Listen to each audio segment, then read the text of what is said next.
Assalamualaikum, apa kabar anak-anak? Alhamdulillah kita bertemu lagi hari ini. Semoga anak Bu Guru selalu dalam keadaan baik, sehat, dan penuh semangat. Kali ini kita masih bertemu di materi pembelajaran tema 3, yaitu peduli terhadap makhluk hidup.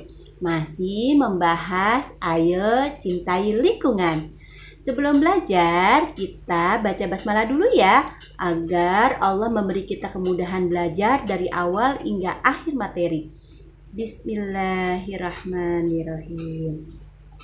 Oke, kalian siap ya? Buka halaman 110. Nah, kita sudah belajar tentang lingkungan yang baik. Kamu akan belajar lebih banyak lagi tentang hal itu. Tapi kamu harus berolahraga dulu ya dengan ayah, bunda, kakak, dan adik di rumah. Nah, di sini ada olahraga kasti.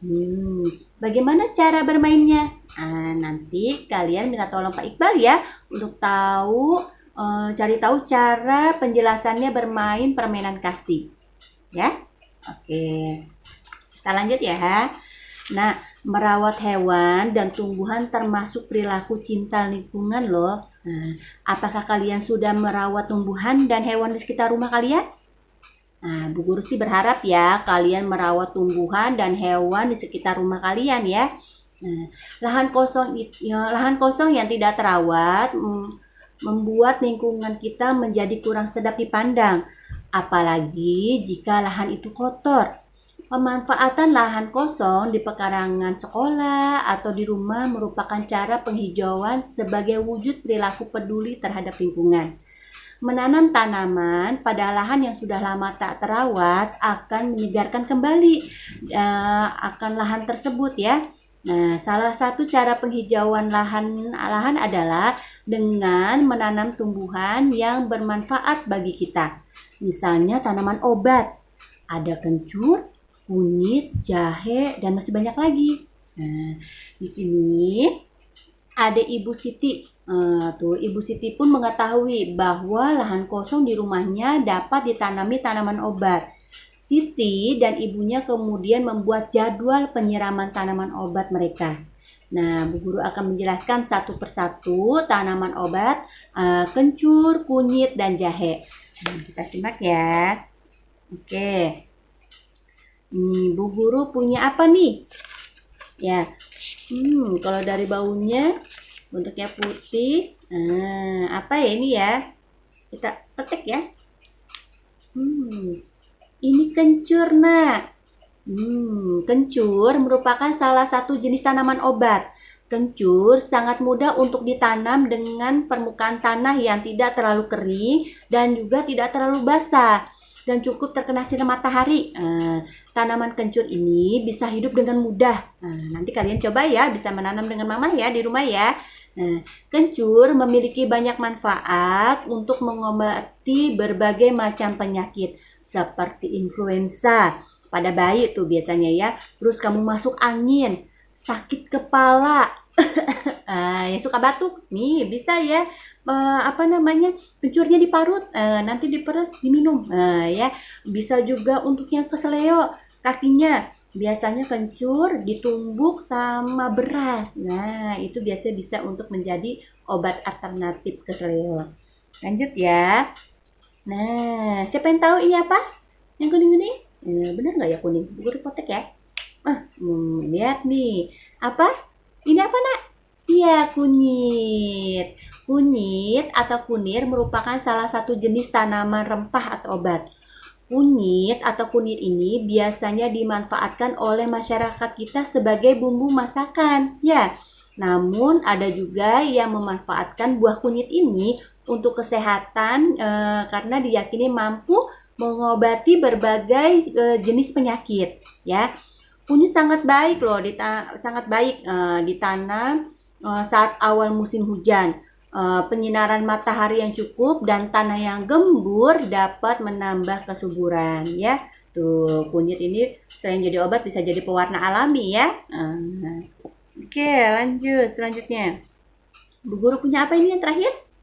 Ya, jahe. Nah, ini namanya jahe ya. Tanaman jahe telah lama dikenal dan tumbuh baik di negeri kita.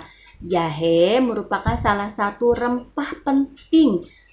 Tanah yang digunakan untuk menanam jahe tidak boleh tergenang. Nah, jahe memiliki banyak manfaat, antara lain sebagai bumbu masakan, memberi aroma pada masakan juga, terus dapat memberi efek rasa panas dalam perut. Nah, karenanya jahe juga digunakan sebagai bahan minuman penghangat tubuh. Ya, waktu itu Bu Guru minta tolong bikin apa?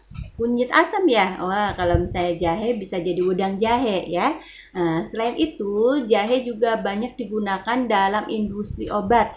Misalnya bisa jadi minyak wangi dan jamu tradisional ya.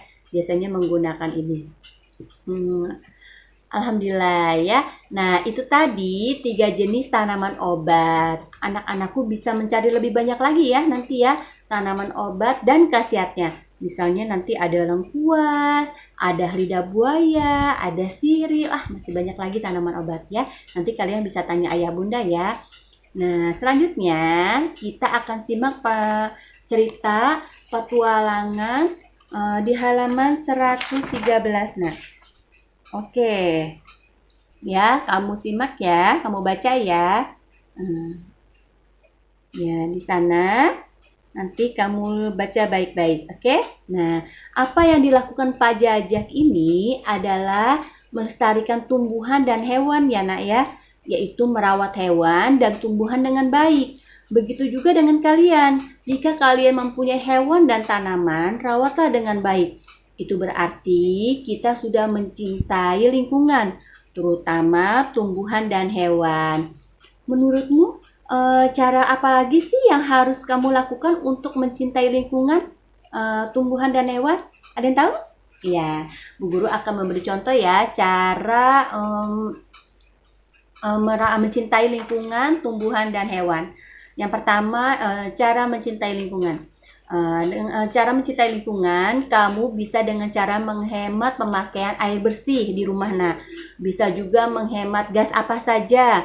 Terus bisa juga menghemat pemakaian kertas, lalu menanam pohon di halaman kosong dan menggunakan pembersih rumah yang tidak membahayakan lingkungan. Lalu bagaimana Bu cara mencintai tumbuhan? Nah, kalau cara mencintai tumbuhan itu bisa menyiram tanaman setiap hari, memberi pupuk setiap hari, secara teratur, terus memberi obat pembasmi hama, membersihkan sebagian tumbuhan yang layu, menjaga dari gangguan hewan, itu cara mencintai tumbuhan. Lalu, kalau cara mencintai hewan gimana Bu Guru? Nah, kalau cara mencintai hewan, caranya kamu membuat kandang yang kuat dan kokoh. Lalu jangan lupa diberi makan dan minum secara teratur. Dan melakukan pemeriksaan kesehatan yang rutin ke dokter hewan ya. Dan mengasihi serta menyayangi. Lalu membersihkan kandangnya juga ya. Nah, cara-cara ini kalian bisa tuliskan dalam peta pikiran seperti yang ada di halaman 114. Nah, di sini ya, tapi di sini kan cuma ada 1 ya. Nanti kamu bikin 3 peta pikirannya, yaitu tentang mencintai lingkungan apa, cara mencintai tumbuhan bagaimana. Ya, tadi kan udah Bu Guru jelasin ya. Terus cara mencintai hewan bagaimana. Nanti kamu tulis di buku tulis masing-masing ya. Oke, kita lanjut ya Nak ya. Buka ke halaman 115 ya. Kita mempunyai kewajiban menjaga lingkungan. Apa yang akan terjadi jika kita tidak melaksanakan kewajiban kita? Nah, anak-anak, kita itu berkewajiban untuk menjaga lingkungan. Otomatis jika kita tidak melaksanakan kewajiban kita terhadap lingkungan di sekitar kita akan rusak. Nah, lingkungan di sekitar kita akan kotor dan lain sebagainya ya. Coba kalian amati gambar berikut nih. Ya, ada 3 gambar ya. Oke, yang pertama itu ada hutan gundul. Terus yang kedua ada gambar apa? Ya, banjir. Yang ketiga ada apa? ada apa nih? Tanah longsor, ya, pinter. Oke, kita jawab sama-sama ya. Nah, di gambar ini ada penyebab dan dampaknya untuk manusia. Nah, kita akan pelajari menurut tabel ini ya, Nak ya. Oke, yang pertama, apa penyebab hal di atas? Nah, yang pertama nih, ini adalah hutan gundul ya.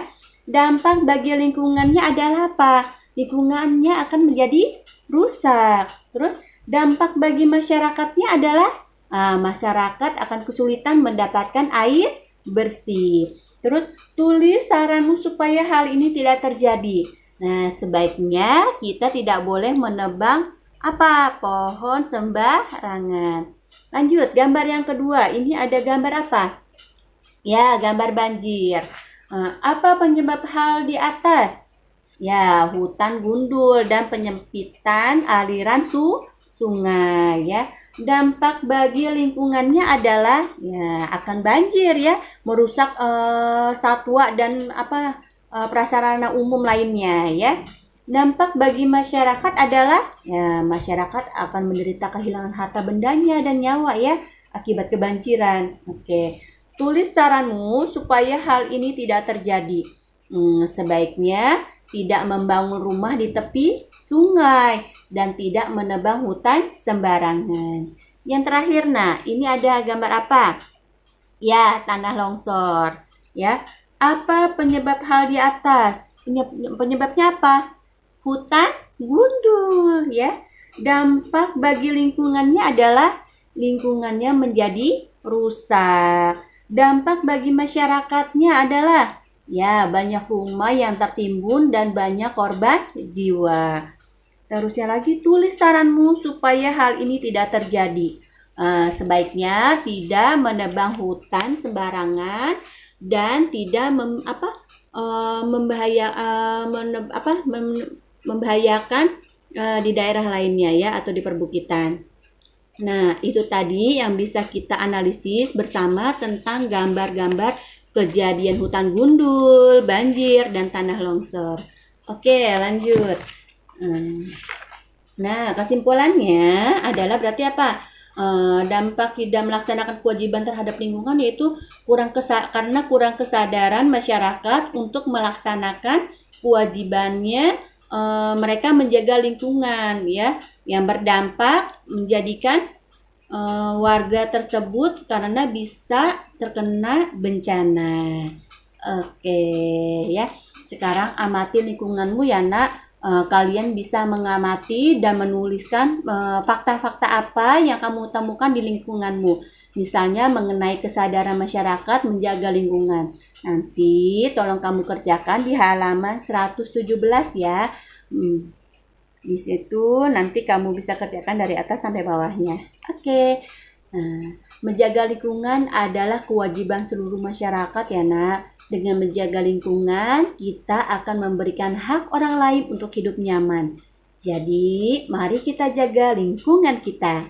Nah, sebelum Ibu tutup, tugas hari ini di jam pertama adalah apa? 1. Ya, buka halaman 114 membuat 3 peta pikiran ya tentang mencintai lingkungan, tentang mencintai tumbuhan, dan tentang mencintai hewan. Dan tugas yang kedua adalah kalian kerjakan halaman 117 tentang fakta yang kamu temukan di lingkunganmu.